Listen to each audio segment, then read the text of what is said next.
Welcome to American Black Journal. I'm your host, Stephen Henderson. Higher prices, federal funding cuts, and an unstable economy are making it really difficult for a lot of families to put food on the table. United Way for Southeastern Michigan has taken action to assist residents who are experiencing food insecurity. The organization has raised $670,000 for its Every Family Fed Emergency Food Fund. That money goes to 21 community-based food banks and pantries. Joining me now is United Way President and CEO, Dr. Darienne Hudson, along with Pastor Velma Overman, who is Executive Director of Operation Refuge, which is one of the grant recipients. Thanks to both of you for being here.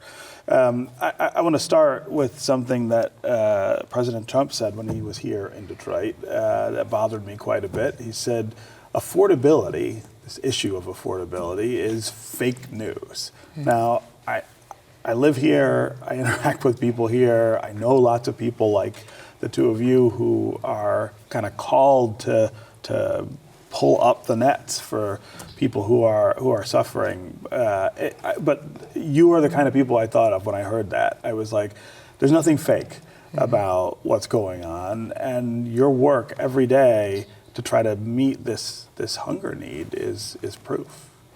You're absolutely right. We have 43% of the households in our region that are identified as ALICE, and that's essentially an acronym: asset limited, income constrained, and employed. It's a measure of poverty. That's right. These are working families who are still struggling to meet their most basic needs. We receive 800 calls a day on our 211 helpline, and they ask for different needs. It's not just one need that they call for. It's food, it's utility assistance, it's transportation and childcare. So these are very much things that are out of reach for many of our residents in Southeastern Michigan. Yeah.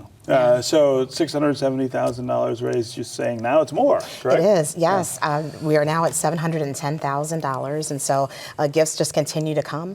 People are hearing about what we're doing. They want to be able to help. Many people who've been doing their own individual drop-offs at pantries, they see the empty shelves, and they want to be part of the solutions. Yeah. So one of the things I quite like about this program is you're collecting the money and the resources, but you're distributing it to the places where people are. And absolutely. That's where we're Mother's Pantry, right? Where our families are in line as we speak today, receiving the food. And when we think about our ALICE families, I want to make it very clear, they're working.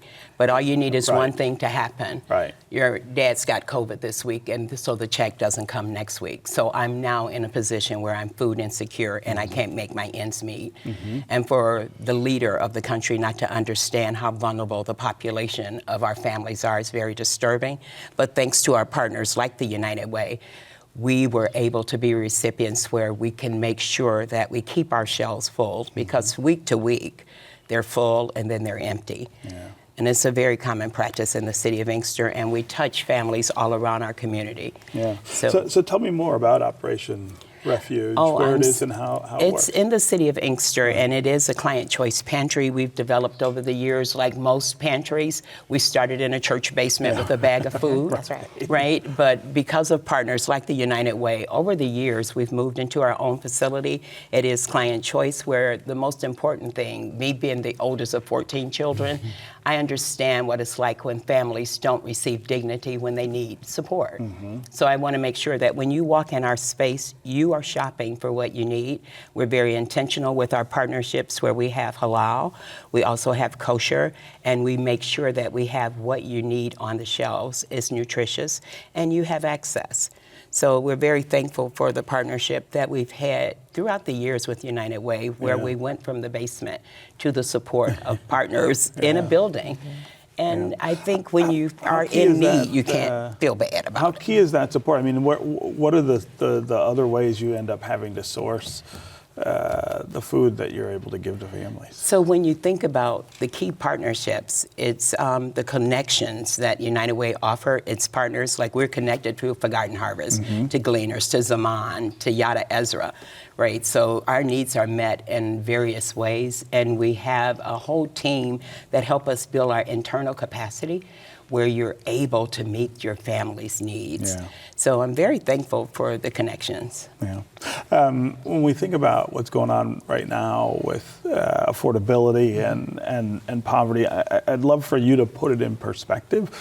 You've been at this now for a while and with us here in Southeast Michigan for a while. How bad is it?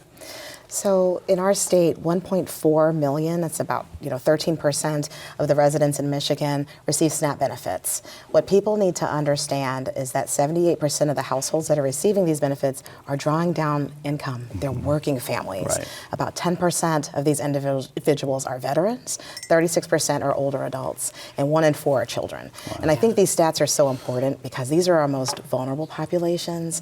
These are, we say our children are our most valuable resources and most important resources, but this is how they're being treated.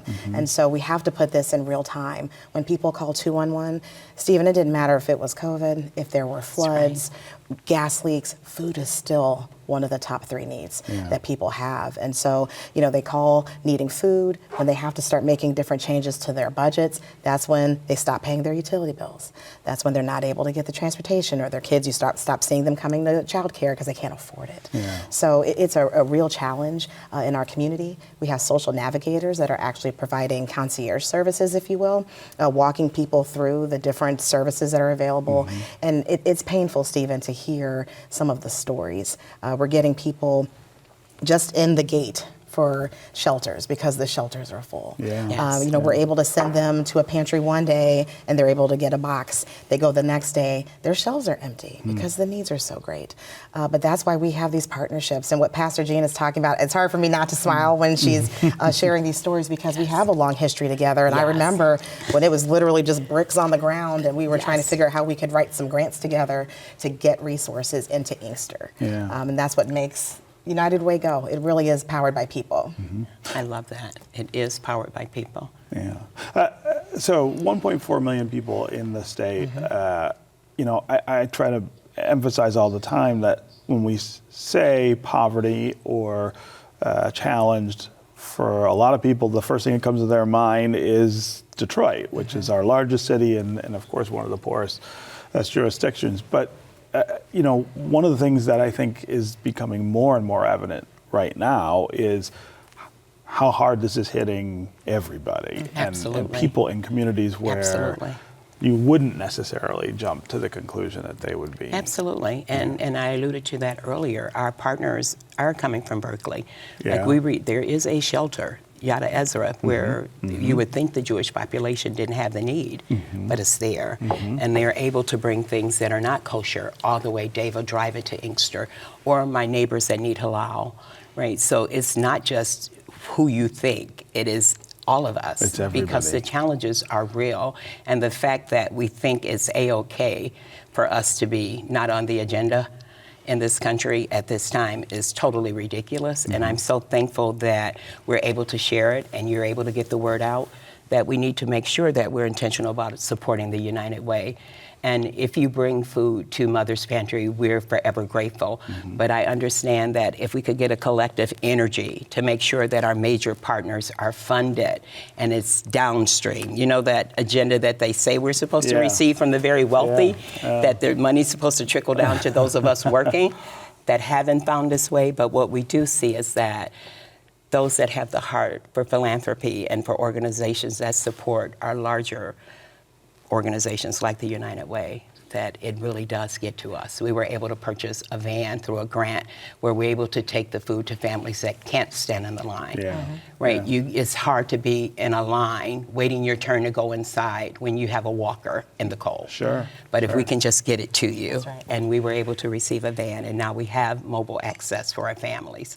So it's so many great things that happen when you're in partnership, and they're very intentional with reaching out and helping build capacity around smaller organizations like Operation Refuge.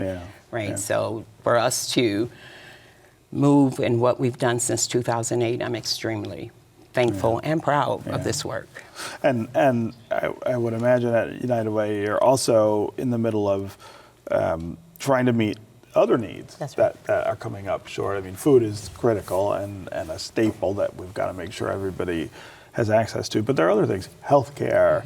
Absolutely. Education. Summer I discovery, mean, right? We're really seeing a kind of fraying of the public infrastructure around those things. We are. I mean, we've had over 100,000 calls and rides delivered now for people who need transportation through Ride United. You know, we still get calls all of the time for people trying to find affordable child care.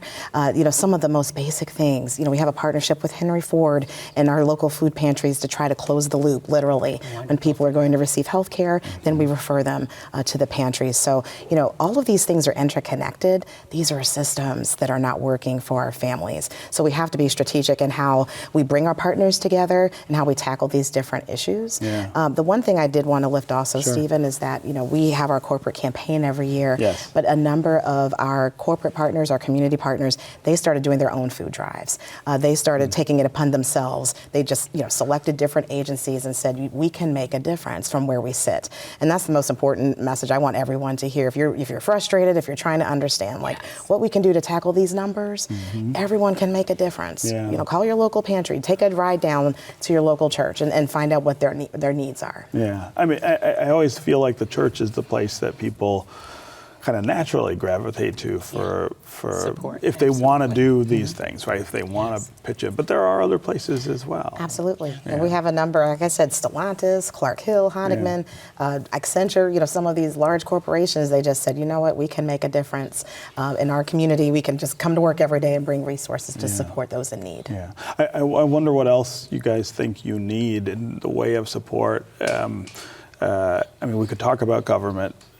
And that's always very difficult to deal with the politics there and things like that. But what are some of the other ways that, other than even the corporate community, that we can, again, stitch together enough of a net so that people are just not falling through it?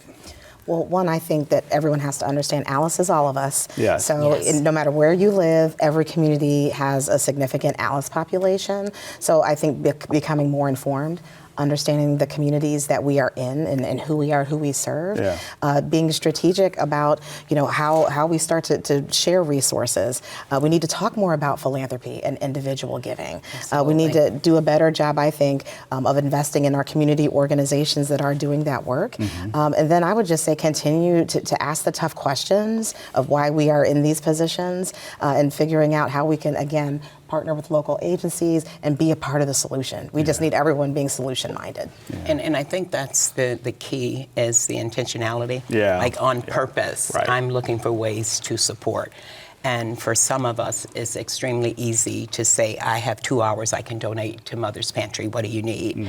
Do like our link to feed, how can I help you with administrative, right? How do I help your families with information? Because one of the big issues we have in our community is high blood pressure. So we're very intentional when we're giving out our canned goods that we just say, rinse them. Yeah, Right? We just want to make you have a healthy life. Everyone deserves the American promise of life, right? And the scriptural promise of it being more abundant. And we know we have access here in this country. It's just how do we get it to the person that needs it? That's right. Right? Okay. It's here, but get it to those of us that need it. Well, congratulations to both of you on the work. Thank I know you. there's a lot of it and there's a lot ahead, but I really appreciate you coming by American Black Journal. Thank you for Thank having you. us. And thank you for sharing.